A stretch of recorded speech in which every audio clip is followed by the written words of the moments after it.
Okay, so we have a special guest tonight. Would you like to introduce Susan? I believe she's standing by. Hey, yeah, Susan wrote the other day there, and she had quite a story to tell. And anyways, I thought I'd catch up with her, and I telephoned her. She gave me a number, and I called her up, and we had a really nice conversation. Very, very nice lady. I'm sure everybody's going to enjoy this tonight. But she has quite a story, and the story is kind of something that, I really find interesting, and I find that there possibly could be an association between, hey, guys, some are not going to like this, UFOs and this critter called Sasquatch. I really believe there is possibly a connection in some way, because I guess maybe because I've had reports in the past and people are reporting the two connected, eh? And so that's probably why.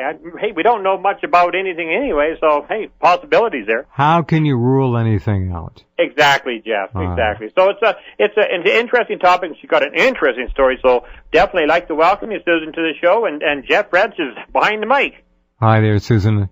Hi. Hi, Susan. Thanks for being here. Hi, Brian. Great to be on the show. Thank you very much. Thank you. What part of the world are you located in? We're in between Buckhorn and Bobcaygeon, which is just north of Peterborough. Is that near New York City, Philadelphia, Miami? I'm just north of Peterborough, Ontario. See, you're near. I'm kidding. You're in Canada. She's Canadian. As the crow flies from Brian's digs, would you be 1,000 miles or so? Ooh. Probably. Thousands of miles. Long way, At huh? least 1,000. Long way along, yeah. Okay. You better believe it. Long ways. Yeah. Now, this whole thing, Susan, just a little peremptory remark here. The whole idea of linking Bigfoot or Sasquatch and UFOs or ET has been around a long time. And as I said earlier, there's no way we can logically and intellectually, with any honesty at all, rule out the possibility that there is some kind of connection. There may be, maybe there isn't. Maybe they're just hanging around when UFOs fly by because they've got some extra sensory ability to determine when they're going to show up. Who knows? But you can't close the door on anything in this business, and that's one of the fun parts about it, because really everything is on the table. For sure. All Absolutely. Right. The night that I say my family, because it wasn't just myself that experienced this. This involved my family.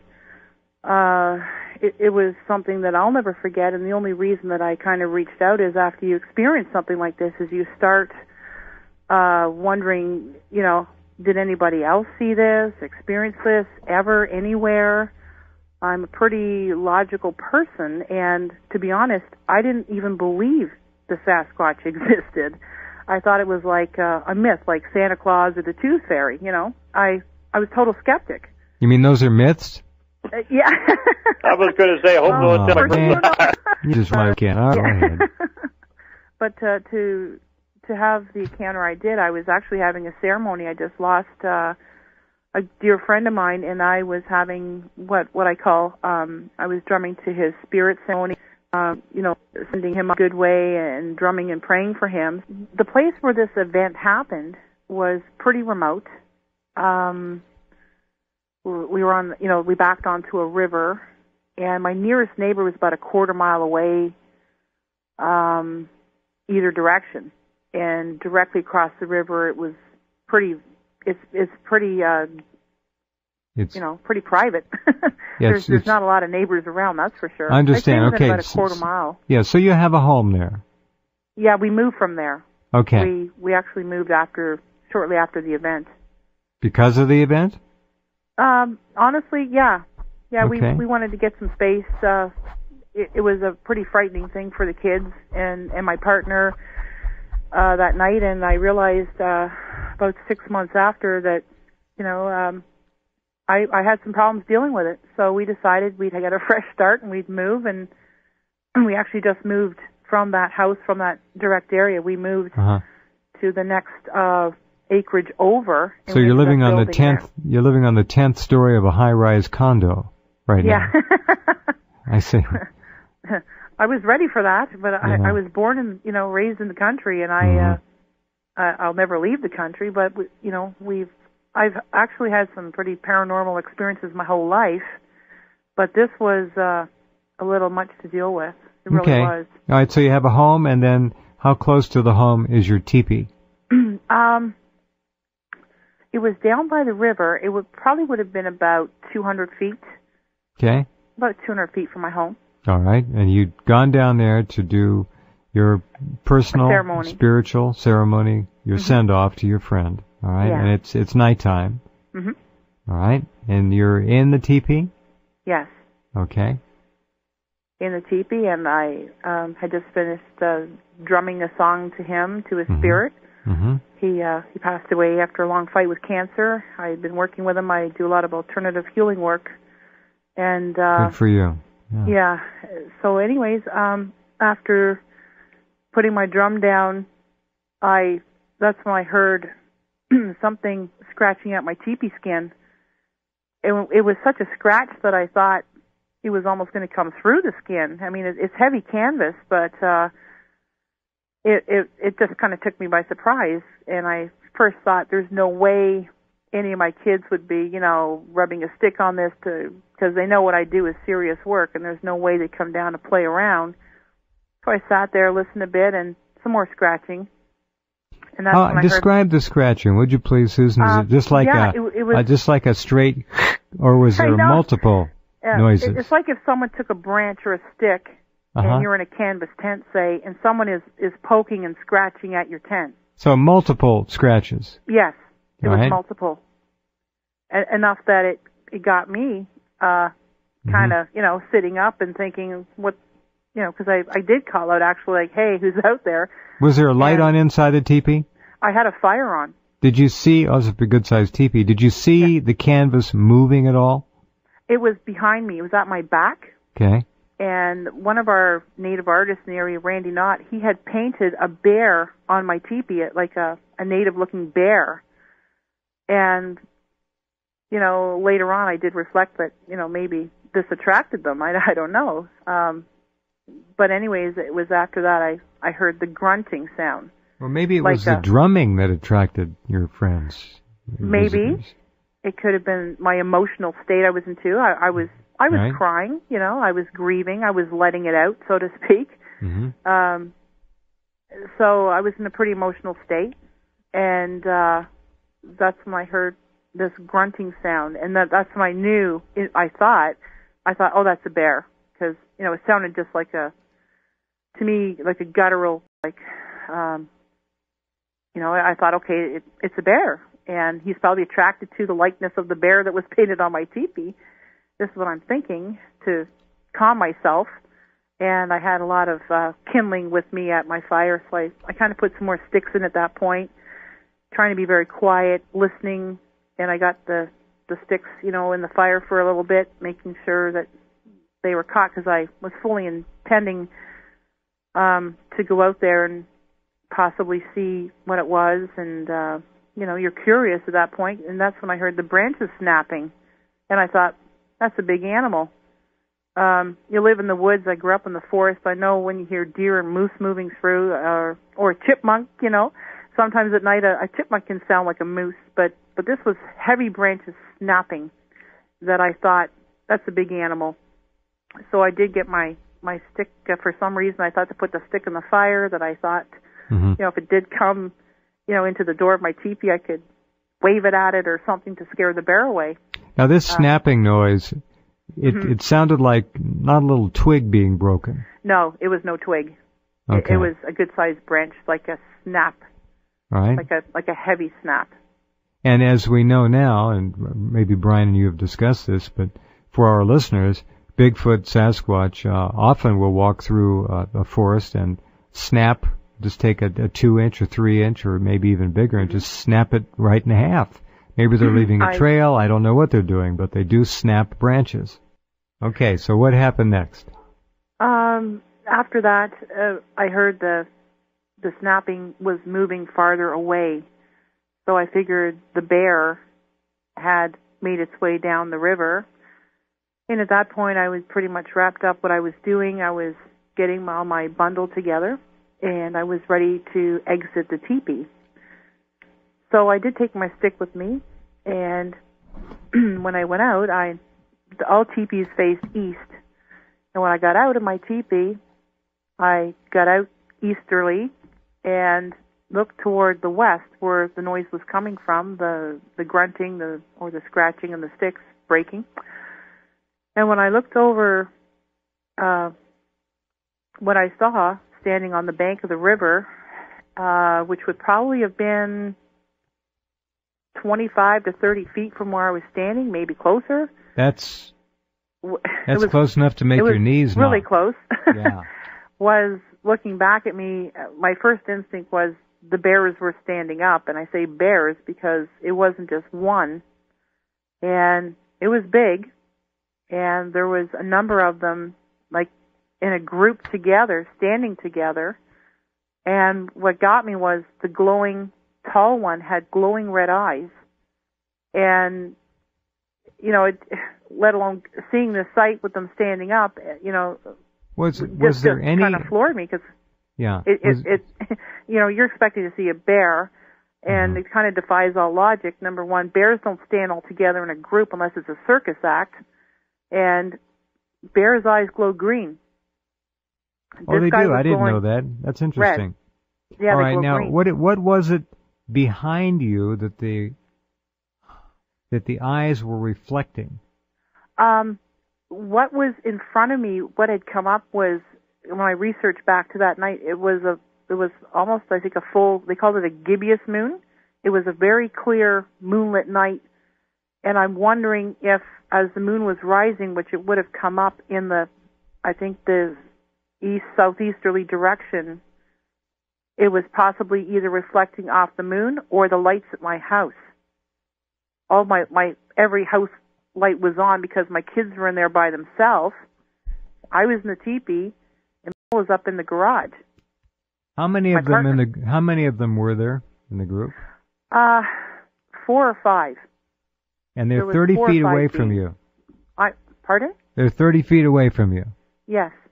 That's awfully close. Yes, I froze. I absolutely froze. I couldn't move. I'm looking at a sight that I don't believe. Were they all about the same size? Did they vary quite a bit? No, they varied. There was a couple tall ones, and the rest were, shorter, and then a small one. Were the eyes all... One was red. What color? The large one was red. That's the first one I looked at, was this glowing red eyes, and it really got me. What were the and other eyes? And that's when I kind of looked, away from its the glowing red, and realized that there was yellow one, a couple of yellow glowing ones, and green. So then I thought, what is this? What is it with this glowing red? Honestly, I didn't even think at the time. I was too frozen that after seeing that, I looked, I acknowledged it, and I went, I didn't, turn. I walked backwards, and then when I could see the front of my teepee, the hole to get in, I went back in. I couldn't go any farther. I just went in there, and I sat down, and I remember my heart pounding. I was in fear. And I remember, a lot of people telling me, when you're out in the woods, whatever you do not show fear, because animals or whatever's out there can pick up your fear a mile away, so don't show fear. And I kept telling myself, don't be afraid. Well, that's pretty hard to do when you just saw a sight like that. Like, even talking about this right now, my heart is pounding, and I'm shaking. When did this happen again? Reliving Susan? this again. This was August the 15th, 2005. Okay. This happened. This was like the day after my dear friend died, so I'll never forget the date. So you were seeing something that doesn't exist, and you were seeing 5 of them. Yeah. And they were 30 feet away from you. Could you hear them breathing? Were they making any noises or anything like that? There was nothing. There was no noise.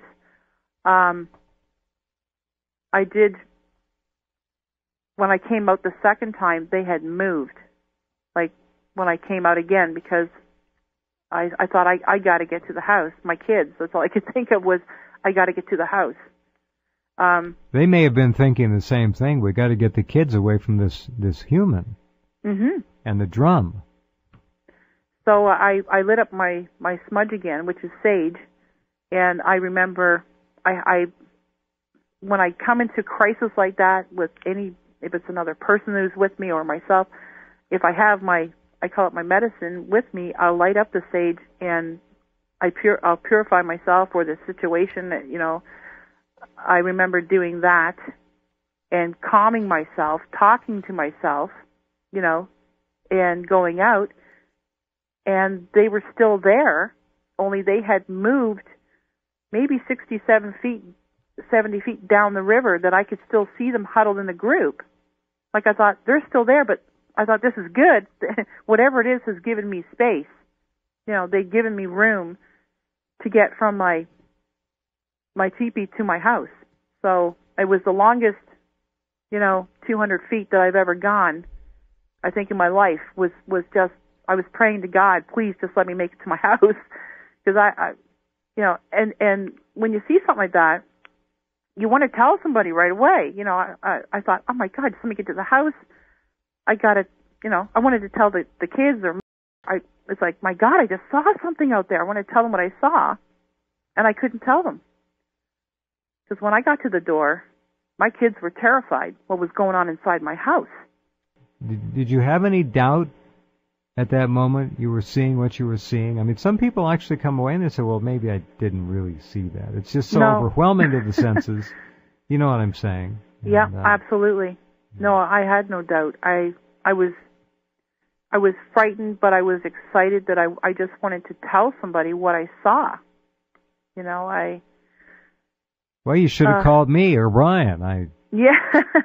Well, actually, that's why I did reach out to Brian, because just certain times a year, I don't know what it is, but I just, you get to thinking about that time again, and I just reach out for research, and I was just seeing this, I won't go into the further things that happened, but I just wondered if anybody else in my area, Peterborough and county, had experienced anything like this, since 2005 till to this date. I am a bit of a researcher when it comes to stuff like this, and I'm desperately trying to understand what I saw. So I just wondered if anybody in the meantime had reported anything, and I found Brian's wonderful site with the sightings, and a few things in there just clicked, and I thought, my goodness, I have to call this man, because it was so similar to what I had experienced. It was incredible. And when you experience a contact like this, it's comforting to know that, someone else has gone through this.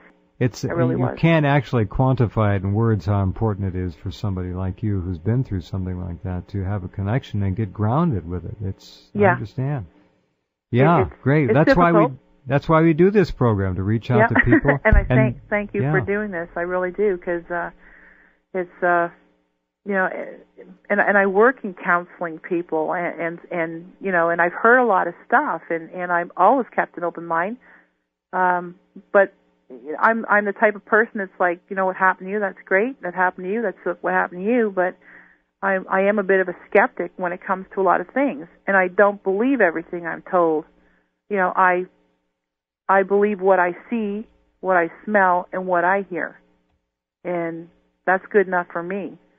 And it's, coming out and sharing this, even in my community, because after a while I thought I'll ask around, and when people heard my story, I was ridiculed. I was slandered. I had some crazy gossip, stuff happened, and I thought, wow, this really kind of brought fear in a lot of people. Like, how dare she speak like this?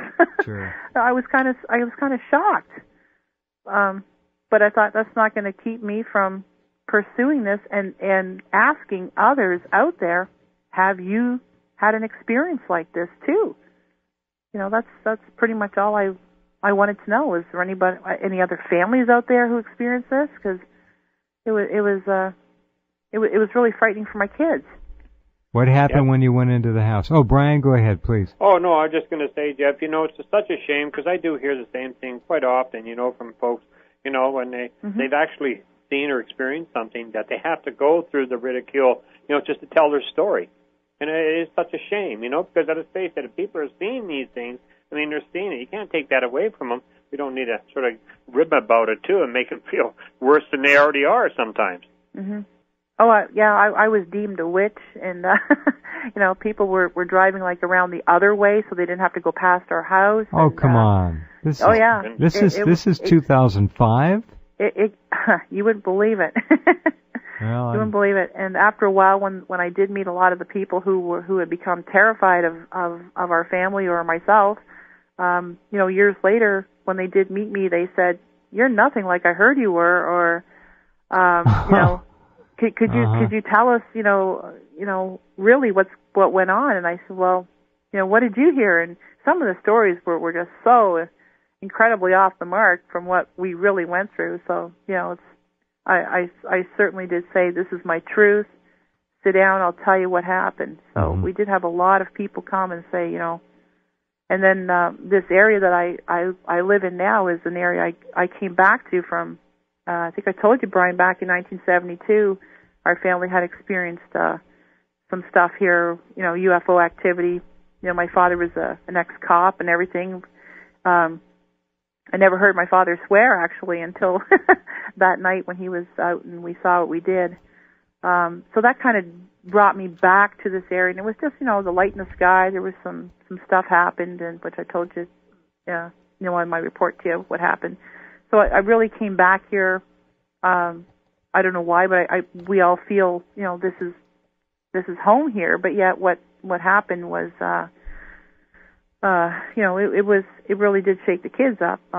Getting back to that night when I came out of the teepee and made my way to the house, and I could still see the beings as I was walking to my house, because I kind of had to go down a trail and then, make a left and go to my house, and they were there.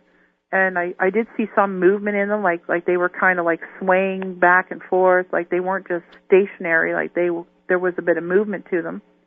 When I got to my house, my youngest guy, he was 10. He's now 15. His brother was 13. My daughter's 15 at the time. They were all kind of at the door, and my little guy, he was in tears. And I thought the kids had been fighting or something in the house, and that's when my daughter came at me, who is she's like me. She don't believe anything unless she sees it for herself. She said to me, "What were you doing in that teepee?" And I said, "Well, you know what I was doing." I said I had a ceremony for my friend, won't mention his name, and she said, "Well, you better get in here and do something." And that's finally, got it out of his mouth what he was crying about, and he just said, "The black things. There's black things." And said, "Yeah, they're flying all through the house."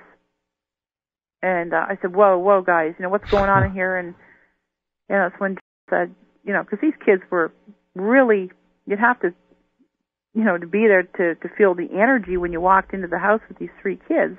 Mm-hmm. They're both all trying to talk over each other and talk about these black things. I'm saying one at a time. And, these black things had been flying through the house really fast, and they were like all through the house at one point. And that's when I just clicked, and I thought, okay, this has to be connected with what I just saw. And of course, I'm not going to mention this to a house full of terrified kids.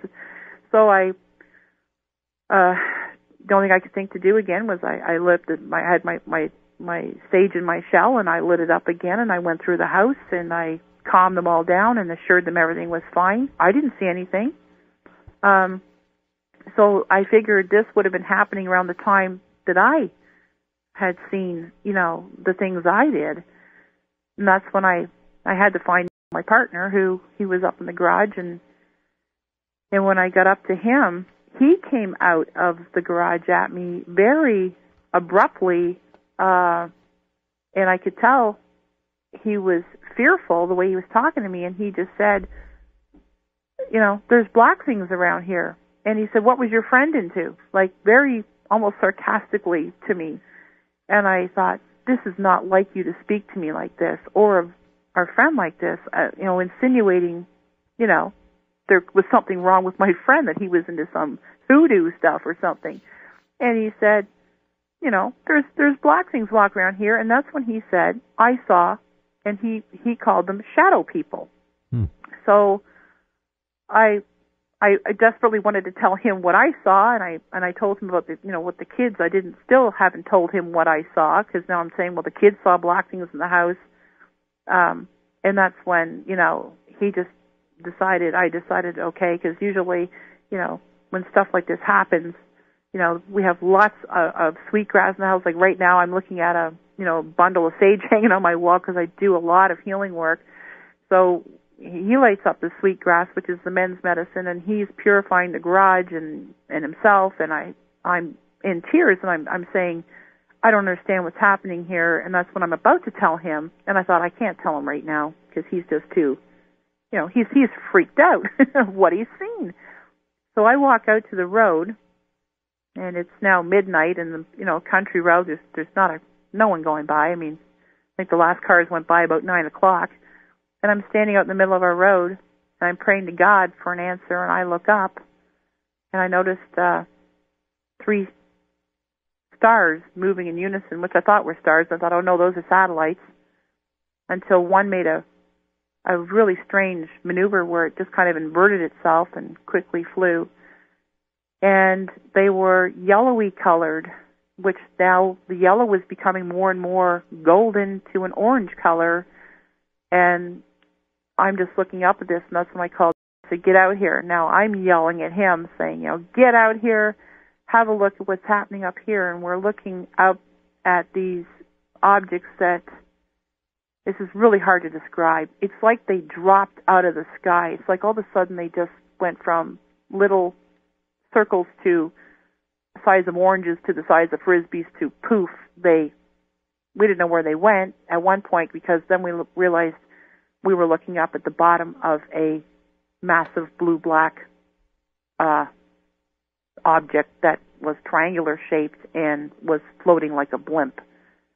So I'm looking right over your property. Right over our property. Take a guess. Could you have thrown a rock and hit it? How high up was it? And when was you say massive, level. Okay, treetop level. There we are again, treetop level. So 60, 70 feet tall, the maybe. The trees here are like probably close to 100 feet tall, okay. Maybe 100 and... They're tall. How many people are seeing this huge gray-black, blue-black object hovering over your house? Yeah, at that point, my 3 kids are in the house, and I've gone up to talk to them.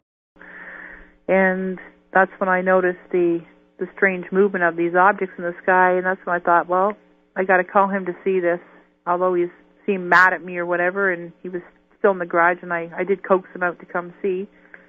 So it was just him and myself, and what came down from these 3 traveling lights absolutely floored the both of us. Sorry, I'm just... It's okay. You're doing reliving this. Fine. I really am. I'm sorry. No, don't apologize. You're doing just great. Don't worry about it.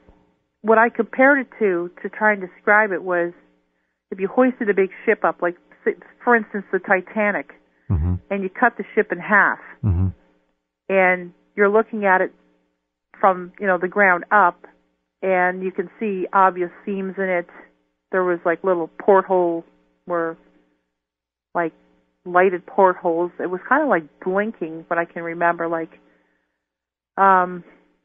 definitely a big V-shaped craft. It was, as I say, it was huge to us, because at one point, I mean, it was like directly overhead, and then it moved towards the east, southeast.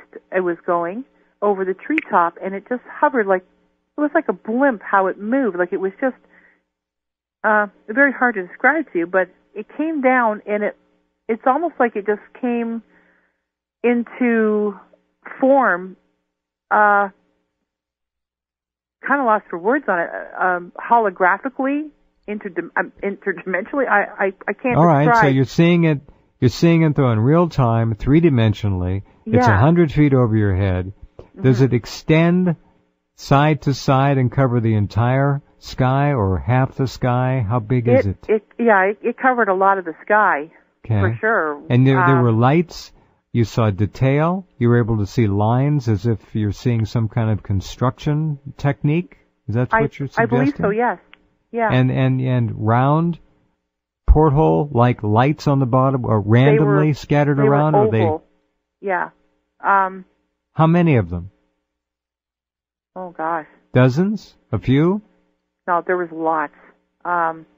This is a huge object with lots of different things to see on it, obviously. Yeah, it had a lot of lights, and I hate to say a lot, but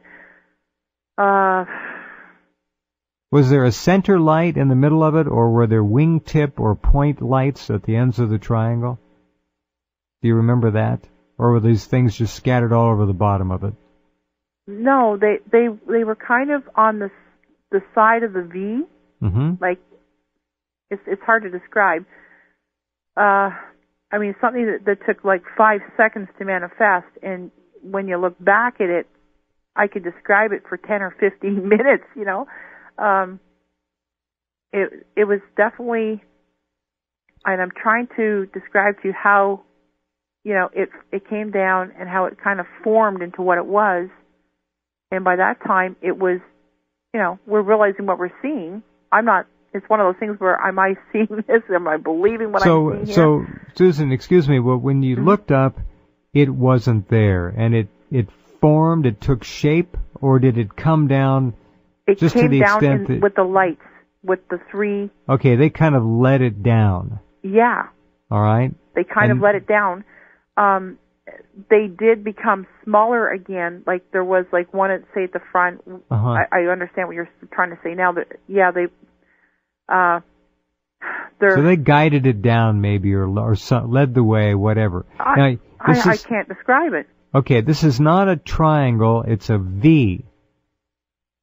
Well, or is it a triangle? It was the shape of a V, but yeah, I would say triangle, like V shaped. It had a back dimension to it, like as I say, like if you cut the Titanic in half. You know what I mean? Yeah. Like I'm really sorry. This is really hard to describe. Or more like maybe because I know you mentioned something about the Star Wars, the old Star Wars movie, and you had those the big cruisers they had, or chasing everybody around there, kind of like a triangle. I've never watched shape. Star Wars. I'm not a. I'm sorry. I just never watched Star Wars. I couldn't stand the show. Okay. I thought it was nuts.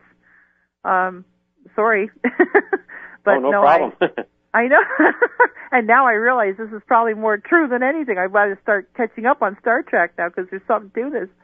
But yeah, it definitely had a side. If I could say that, like it had like a side dimension to it where these lights were, like the little portholes. Okay, the sides didn't come down to a tapered fine point. It had a side to it. Yeah, it literally like a ship, like if you were looking at the bottom of an ocean liner. Okay. If that makes any sense. Yeah, it does. Wow, all right. Well, maybe it was a cruise ship from somewhere else. No. I don't know, because after that, the black things, and that's when I thought to myself, I've cracked up. Well, I thought at first I'm going to call the police, and I thought one of those three events is enough to put people over the edge, and you've had three now. Susan, have you spoke to the elders or anything like about this at all? Yeah, I went to see one of our local medicine people, really good medicine man, and he spent some time with me, and because I was a mess. It's almost a year later, and I'm still like. I'm almost non-functional. I found it very hard to work. I became a bit of a recluse. I stayed home. I was having a really hard time dealing with this incident, and I was seeking help. So when I went to see him, he gave me some we call medicine to burn, to take home and burn this.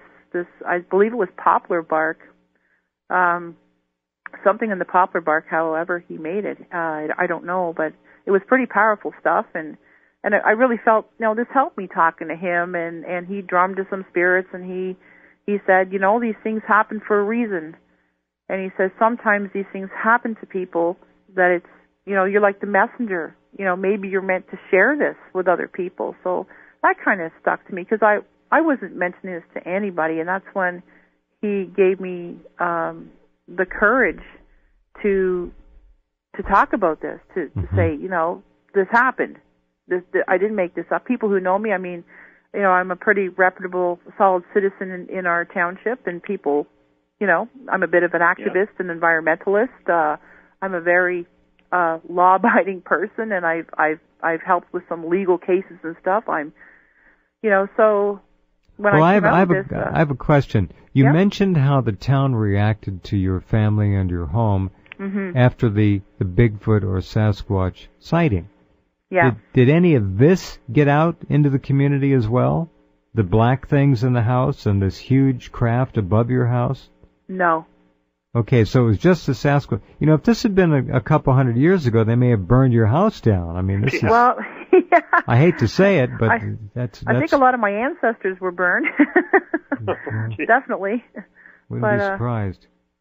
That's why I thought, you know, I'll put a little bit out.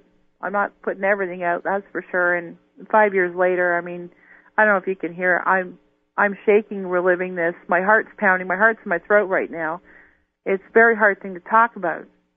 And well, Susan, you mentioned too, like just earlier when we were speaking on the show here, that you know, there's been other paranormal events or some strange things happen throughout your life. Yes, so absolutely. Is anything like it's happening now, or what you saw in 2005 prior to that?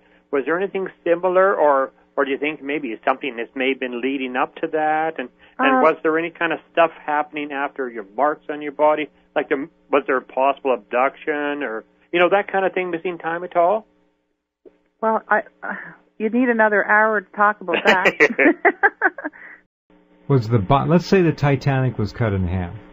Was the bottom of the Titanic pointing straight down toward you? Is that what you're suggesting here? Yeah. And so if we were to look up from the bottom, it would slope away from the bottom and get wider. Yes. The taller you looked. Yes. And on the sides of it, at least the side you could see, I'm not sure, could you see both sides? I could only see the west side. Okay. On that side, there were a lot of lights. Were they all round? Were they different shape? Were they different sized lights of a particular configuration, like round, small, round, big? Were they all the same colored lights? No, they were all the same, and they looked like oval. They looked like an oval shape, not a round or square. It was like an oval. And this thing was massive. Yeah. It went way up. Yeah, it appeared to be very wide and very long. At the top, very wide at the top, you're saying. Yeah. Narrow at the bottom, wide at the top. So we're looking up at the bottom of a huge ocean liner, as it were. Yeah. Now, I don't mean to put words in your mouth when I say you're describing it pretty good. But I get this idea that it was so big and well lit up that there are no words that can adequately describe what the mind is seeing, and I do understand why your heart is beating and all of that. This is an unusual shaped craft, Brian. When we got the idea of triangle and V-shaped craft, we think of flat V or flat triangle. This was a vertical craft, a piece of hardware, a machine, a massive machine that went up, and she was looking at the bottom where it was its narrowest, apparently. And how many weird things since I've been on your show? How many weird things have people come on and talk about? I mean, this gets the beat that we hear something almost new all the time. I've never heard anything described like this ever in 17 years. No, it was, and it just moved like a blimp, like it was silent. All I could say, it was majestic. It was. I was in awe looking at it. Which direction did it move? It was going towards the southeast. All right, but it came down, so to speak, over you, over your house. Oh yeah, where I was standing in the road. It was just like it, and I kept looking, like thinking to myself, what is this? You know, what am I looking at here? And it wasn't. Again, I'm not trying to lead you, but it was not one of these craft that is described as completely seamless, completely smooth, no demarcations of lines. I'm not asking you if you saw rivets necessarily or bolts, but it wasn't completely smooth and seamless. You saw texture of some kind. Absolutely. Like it was a big mechanical device of some kind. Yeah, like a ship. Well, it's exactly what it sounds like. Mm-hmm. This is amazing. At some point, perhaps you could try and draw this up and sketch it and send it to us. We'd love to work on it. There are people with computers that maybe could render it for us, and you could keep working with them and get more of a visually demonstrable expression of what this thing was you saw. How long did it hover above you before it began moving on? Oh, it was seconds. It was within seconds, and it was gone. Gone. When you say gone, what happened? Where did it go? It went over the tree line, like it was just hovering over the tree line. I shouldn't say hovering. It was like floating, like you know, like if you let a helium balloon. You know, it wasn't going up, but it was just kind of like bobbing along. All right. Was it actually? Now wait. Was it stable as it moved, or was it bobbing a little bit? It had a bit of a bob to it. That's when I realized, you know, this thing was like a blimp, say. Like say if a blimp got into a bit of a wind, like it just kind of went up. Like, sure, I follow you. Yeah. Yeah. But there was no wind, and it wasn't being blown by the wind. No, it was a still night. Mm-hmm. All right. So we've got black things in the house. We've got the 3 small lights that led this thing down directly above you, and I would suggest, I think Brian would follow along, that there are no coincidences like this. This wasn't completely happenstance. Your background is such that I would suggest that somebody is watching you, maybe your bloodline, maybe your relatives, ancestors. They know who you are. It just sounds that way. Mm-hmm. Now, whether or not Bigfoot had anything to do with the obvious extraterrestrial visitation is anybody's guess. Maybe Bigfoot is as interested in those things, Brian, as we are. And that's it. We don't know. Yeah, no. I have no idea. As far as the black things in the house, scaring the kids and everybody, and scaring your partner, it would seemingly be logical to suggest that they were somehow related to that craft in some way. That's what I felt. I felt they were more with the craft. All right, anything you want to add to that? The black things in the house, just were they clearly visible? Were they just shadows out of the corner of your kid's eyes and your partner, or could they look at them front on and see them? Well, according to kids, they were very fast. They moved very fast, and they were out of the corner of the eye. Mm-hmm. And then according to he saw what he called shadow people walking around, where they were, you know, walking past the windows, and he was pretty frightened. Humanoid in shape, arms, legs. I didn't see the black things. No, he did. If they were walking past the window, that suggests a human-like shape. Yeah, that's when he said shadow people. Right. They walked like people. Very good. Okay. Mm-hmm. All right. Don't know what to make of it, but it's it's a major motion picture already, as they say. It was just wild. But so when you were little, you died. Not many people can hang around and say that, but you can. So what happened? Well, I guess it was around 1964, and I had, like most kids had the German measles or whatever it was. I had a really high fever, and by the time I was taken in, my mother was told that if I lived, I would either be blind, deaf, or have some degree of brain damage. Did you hear this Did you hear this being spoken to your mother? Or did she tell you this later? No, my mother told me this after, that I had passed on, but they had revived me. Did you tell your mom about, I don't know if is she still with us? No, okay. She passed away. All right. Did you ever talk to her about any strange experiences in her life? Did that ever come up over the years? Oh, yeah. My mom was quite intuitive. She was quite psychic, and my grandmothers on either side of me were very psychic. You know, one read tea leaves, one read the cards, you know. Other times, you know, it was dreams and things. And actually, my grandmother McLeod used to be given like jewelry of the missing guys during wartime, and apparently, you know, she had been written up in the different papers. I guess, you know, she was in the Halifax area, and you know, that she had quite an ability of connecting with things. Mm-hmm. You know, which I think a lot of people have that in their family.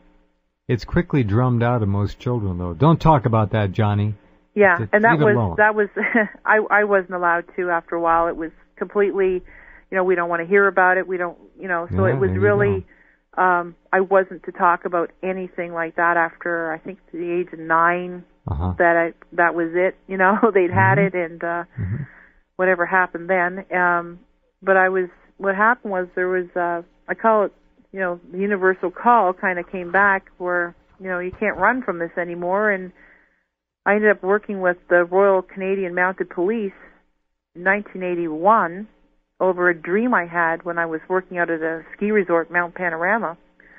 And I had this dream, and I warned the people, you know, that I was working with, my fellow maids, you know, to be careful that, you know, in the underground parking there was blood flying in my dream, and I said it was just awful. I said, so just be careful in the underground parking. That's all I said. It was my day to do the dishes, so I was a little late getting in there. And when I got into work, there was 2 RCMP who had come to brief everybody on the hill due to the attempted murder in the underground parking that night of a woman who was left in a coma. And when they had heard about my dream, of course, I was the number 1 suspect. And I was interrogated for a couple hours by these RCMP guys who were convinced I was connected to this incident, which later I ended up working with them. And after that, I was asked to go home, you know, out in BC. I loved being out in BC because I used to love to ski. And I got sent home back to Ontario because they couldn't guarantee my safety. Because, you know, and it turned out that this poor woman who was left in a coma, you know, it was a boyfriend or whatever who had done this to her, and before the trial could proceed, whatever, you know, he was out on bail, and that was the reason I was asked to leave, was they couldn't guarantee my safety. So home I went. And you know, when I did tell that to Mom when I got home, she was real proud of me. She goes, "Oh, you know, this is wonderful. You know, you helped the police." I said, "Well, what's really amazing, Susan, is how many people with clairvoyant capabilities, intuitives, psychics, work with the police all the time. Police don't talk about it, but it happens all the time. It's very common." Oh yeah, I've worked with them since, and that's true that there is no, you know, financial reward for it. It's a reward that you've helped in a case, or you've helped find somebody, or and it's, you know, that stuff I don't talk about because that's not for me to talk about. But if I'm called to help out, then I'll gladly help. Anything you want to add? We're going to let you go get some sleep, and thank you very much. And if you'd like to come back another time and share some more stories, just stay in touch with Brian. You're certainly welcome. I just try and make some sense out of things, and after a while you stop trying, and usually the answers come when you stop trying. That's true. So, that's very true. Brian, you must have a question or two here before we say goodnight to Susan.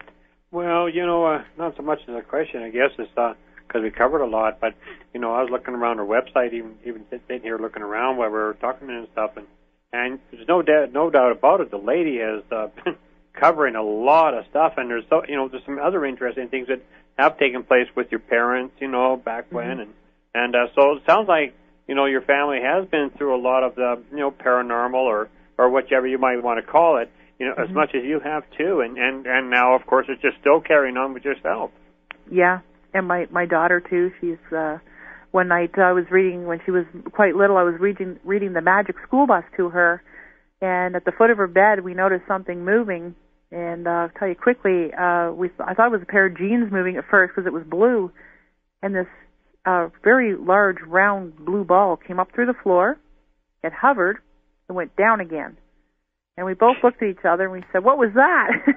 We both kind of screamed, and it had the texture of like gasoline on water, but it was blue.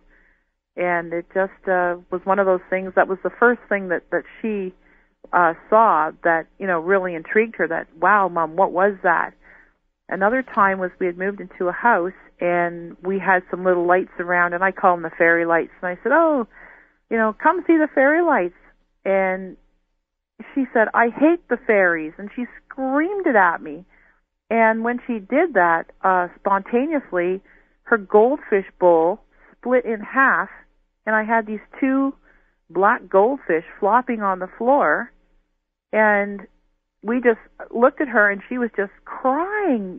Now her goldfish bowl had split, and she said, "I told you I didn't like the fairies." Wow. But yeah, just stuff like that happens to us quite often. You can't explain it at times.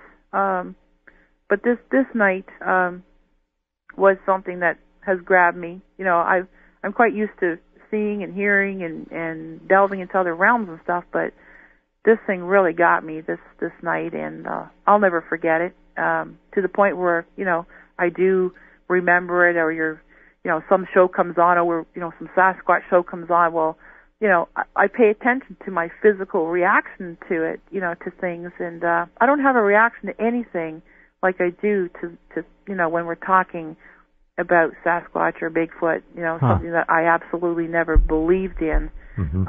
Well, I'll tell you, I absolutely believe there's something out there, and I don't know what its name is. It's somewhere between a ghost, an alien, and a human, and it's multidimensional. There's no doubt. No doubt. Unreal. Yeah. It's something else, isn't it? And It is. Like I said earlier, we hear of something new, a new, shaped craft or something, Mm-hmm. that so often on this program, Jeff. It just really is.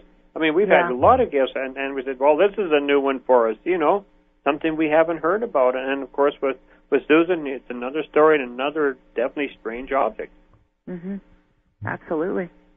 Do you think that it's still strange, and I tell you, we'll probably never find out what it was, that's for sure. But it would be nice if the folks who are listening in, or or maybe a friend or a family member, have seen something like what you're talking about, or maybe even up in your area, Susan, in Ontario, that obviously not at your home, but maybe along the line summers as this craft moved away. Maybe it was seen in another location that wasn't too far off. Well, this is 2005, remember. And get a hold of us.